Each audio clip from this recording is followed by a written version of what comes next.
కుంభ, అర్ధ కుంభ, పూర్ణ కుంభ, మహాకుంభ మేళ మధ్య తేడాలు. మహాకుంభ మేళ 2025 ప్రయాగరాజ్లో త్రివేణి సంగమంలో భక్తుల తొలి పవిత్ర స్నానం, అమృత స్నానంతో ఆరంభమైంది. కుంభమేళా భారతదేశ పవిత్ర నదీ తీరాలకు కోట్లాది మంది భక్తులను ఆకర్షించే ఆధ్యాత్మిక సంబరమైంది. ఈ మహోత్సవానికి వివిధ రూపాలు ఉన్న అర్ధ కుంభ, పూర్ణ కుంభ, మహాకుంభ మేళ అవి ప్రత్యేకమైన ప్రాముఖ్యత, స్థాయిని కలిగి ఉంటాయి.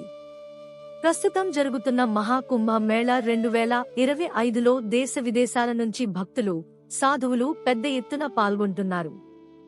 ఈ వివిధ కుంభ మేళల్లోని తేడాలు, దాని విశిష్టతలను వివరంగా తెలుసుకుందాం. కుంభమేళా. కుంభమేళా 12 సంవత్సరాల వ్యవధిలో 4 పవిత్ర ప్రదేశాలు ప్రయాగరాజ్, హరిద్వార్, నాసిక్, ఉజ్జయిని లలో 4 సార్లు జరుగుతుంది. ఒక ప్రదేశంలో మళ్లీ కుంభమేళా జరగడానికి 12 సంవత్సరాల చక్రం పూర్తి కావాలి. అర్ధ కుంభమేళా.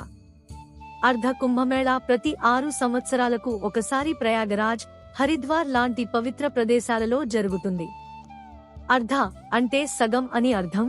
ఇది పెద్ద కుంభ్ మేళాలకు మధ్యస్థాయి ఉత్సవంగా జరుగుతుంది. ఆధ్యాత్మికంగా ఇది ఎంతో ప్రాముఖ్యమైంది. పాప విమోచన కోసం లక్షలాది భక్తులు, సాధువులు నదుల్లో స్నానం చేస్తారు. పూర్ణ కుంభమేళా. పూర్ణ కుంభమేళా ప్రతి 12 సంవత్సరాలకు ఒకసారి ప్రయాగరాజ్, హరిద్వార్, నాసిక్, ఉజ్జయిని ప్రదేశాలలో జరుగుతుంది. పూర్ణ అంటే పూర్తి అని అర్థం. ఇది అత్యంత ప్రాముఖ్యమైన ఆధ్యాత్మిక కార్యక్రమం. భక్తులు, సాధువులు, యోగులు హాజరవుతారు.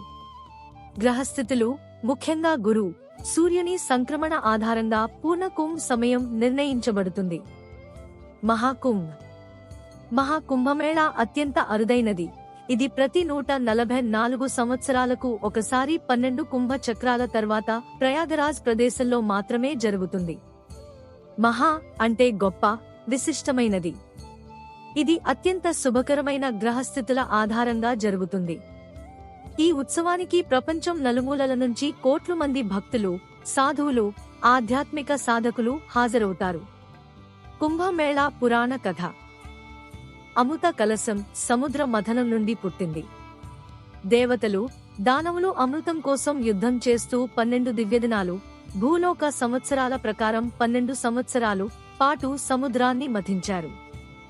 ఆ యుద్ధంలో అమృతం బిందువులు హరిద్వార్, ప్రయాగరాజ్, నాసిక్, ఉజ్జయిని ప్రదేశాలలో పడినట్లు చెబుతారు. అమృతాన్ని రక్షించేందుకు చంద్రుడు దానిని పొరపాటుగా వలికి పోకుండా కాపాడాడు. సూర్యుడు కుంభం పగిలిపోకుండా చూశాడు. గురు దానిని దుష్టుల నుండి రక్షించాడు. శని దానిని సురక్షితంగా ఉంచాడు. చివరగా మోహిని అవతారంలో విష్ణువు అమృతాన్ని దేవతల మధ్య పంచాడు. అందుకే ఈ ప్రదేశాలలో కుంభమేళా నిర్వహణకు అత్యంత పవిత్రంగా నిలిచాయి. ఈ వీడియో మీకు నచ్చినట్లయితే లైక్ చేయండి, షేర్ చేయండి, మా ఛానల్ని సబ్స్క్రైబ్ చేయండి.